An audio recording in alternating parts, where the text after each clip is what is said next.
दोनों ने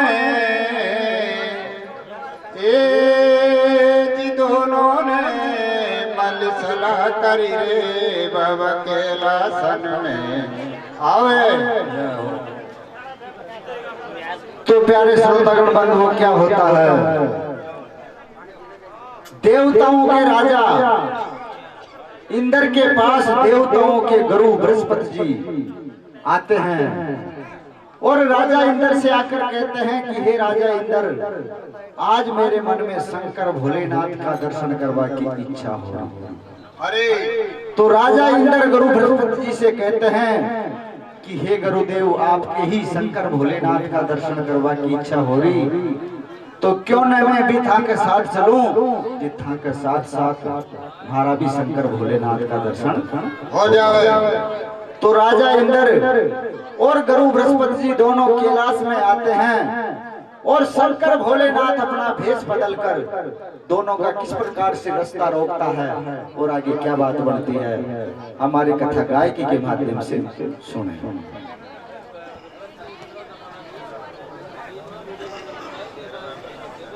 हाँ रे देव गुरु इंद्र के जचगे कैलासन में आवे रे, देव गुरु इंद्र के जचगे कैलासन में आवे रे, तेरे शिव ने रूप दियो गेला में काटो पावे रे, देव गुरु इंद्र के जचगे कैलासन में आवे रे, तेरे शिव ने रूप दियो गेला में काटो पावे रे, देव गुरु इंद्र के जचगे कैलासन में आवे रे, तेरे शिव ने रूप दियो गेला में काटो पावे रे। तो जब गुरु बृहस्पति जी और राजा इंद्र दोनों कैलाश में आते हैं और इधर शंकर भोलेनाथ अपना भेष बदलकर उन दोनों का रास्ता रोकता है। जाओ। जब शंकर भोलेनाथ भेष बदलकर उन दोनों का रास्ता रोकता है, रास्ता नहीं छोड़ता है, तो राजा इंद्र उनसे युद्ध करने के लिए तैयार होता है। तो किस प्रकार दोनों के युद्ध चलता है, आगे क्या बात बनती है। हाँ रे इंद्र शिव सो योद्ध गिर गेला में हो जो रे गेड़ो, हाँ रे इंद्र सो योद्ध गिर गेला में हो जो रे गेड़ो, गिर शिव के आजो रे पैसे नो मारे ते गेड़ो, इंद्र शिव सो योद्ध गिर गेला में हो जो रे गेड़ो, गिर शिव के आजो रे पैसे नो मारे ते गेड़ो, इंद्र शिव सो योद्ध गिर गेला में हो जो रे गेड़ो, गिर शिव के आजो रे पैसे नो मारे ते गेड़ो। तो जब शंकर भोलेनाथ राजा इंद्र को और गुरु बृहस्पति जी को रास्ता नहीं देता है, तो दोनों आपस में बतलाता है कि ये कोई साधारण पुरुष है और इसने अपना रास्ता रोक लिया है। तो गुरु बृहस्पति जी के कहने पर राजा इंद्र उनसे युद्ध करने के लिए तैयार होते हैं।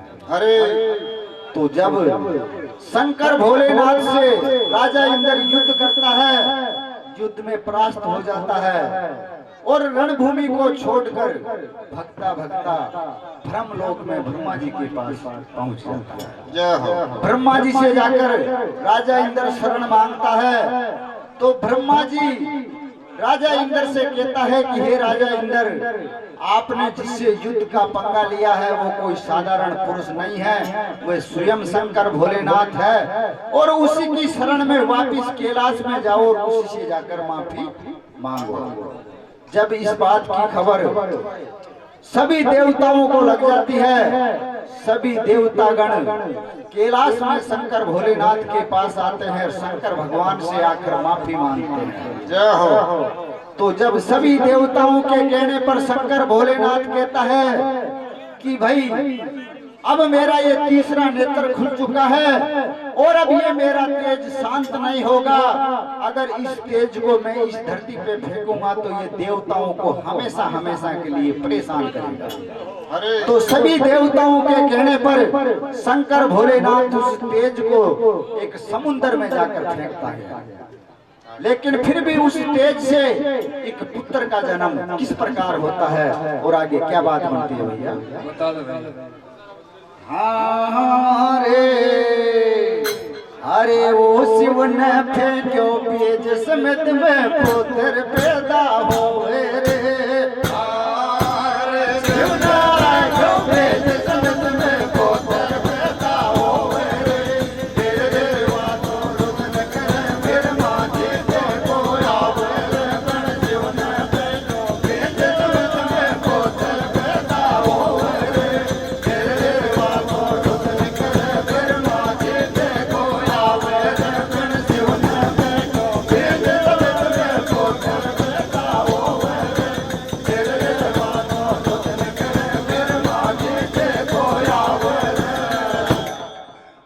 तो जब शंकर भोलेनाथ उस तेज को समुद्र में जाकर फेंकते हैं, लेकिन जब उस तेज से समुद्र में भी एक पुत्र का जन्म हो जाता है, तो उस छोटे से बालक का जन्म होने के बाद उसको समुद्र में कोई पुरुष नहीं दिखाई देता है।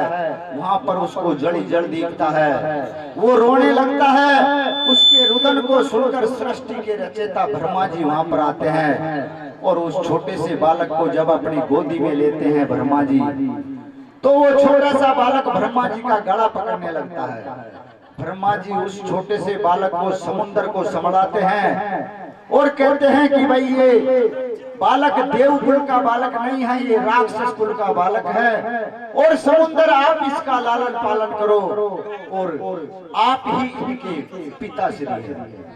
तो ब्रह्मा जी के कहने पर समुद्र उसका लालन पालन करता है और समुद्र उसका क्या नाम रखता है, आगे क्या बात होती है। हाँ रे जड़ में पैदा हो वासु जालेंद्र नाम बतावे रे। जड़ में पैदा हो वासु जालेंद्र नाम बतावे रे। तेरे समुद्र गोदे में खेलावे लाडन डावे रे। जड़ में पैदा हो वासु जालेंद्र नाम बतावे रे। तेरे समुद्र गोदे में खेलावे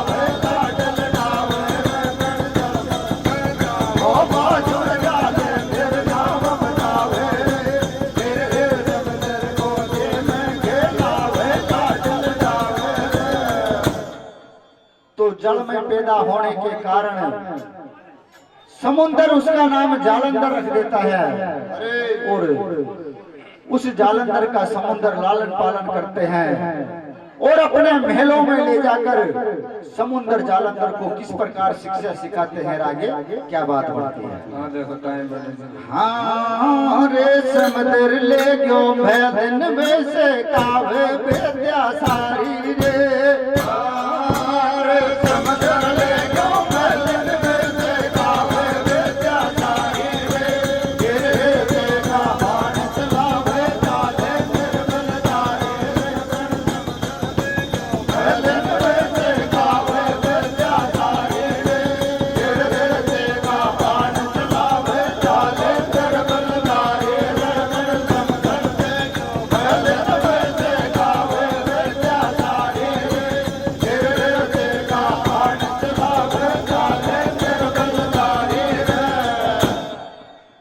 जब समुद्र जालंधर को अपने महलों में ले जाकर सारी शिक्षा में निपुण कर देते हैं, धीरे धीरे जालंधर बड़ा होता जाता है और एक दिन समुद्र से कहता है कि हे पिताश्री, अब मैं सारी शिक्षा में योग्य हो गया हूँ और अब मेरे मन में जंगल में जाकर शिकार खेलने की इच्छा हो रही है।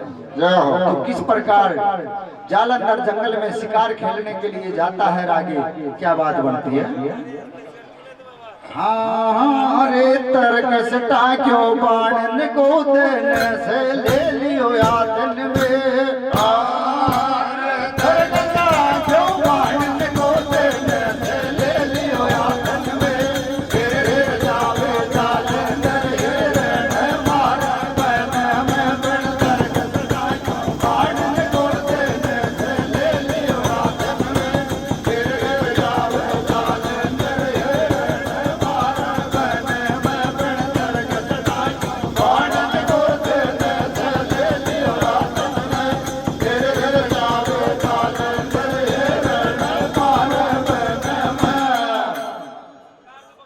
जब जालंधर जंगल में शिकार खेलने के लिए जाता है, हाथ में धनुष ले लेता है, बाणों का तरकस टाक लेता है, जंगल में जाकर शिकार खेलता है। जिस जंगल में जालंधर शिकार खेलने के लिए जाता है, उसी जंगल में एक वृंदा नाम की कन्या भी शिकार खेलने के लिए आती है।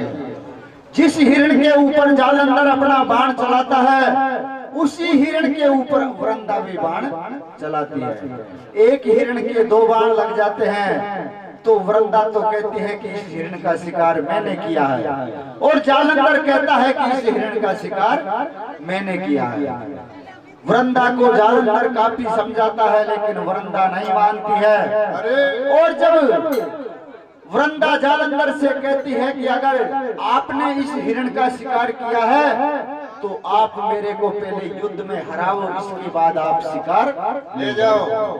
जालंधर मन में विचार करता है कि एक ये नादान कन्या होकर के भी मेरे को युद्ध के लिए ललकार रही है। तो वृंदा से जालंधर कहता है कि भाई तेने इतना ही हट कर दिया है तो मेरी भी एक शर्त है, अगर तू युद्ध में हार गई तो तू मेरे को मेरी नारी बनने का वचन दे। तो वृंदा जालंधर से कहती है कि अगर मैं तेरे से युद्ध में हार गई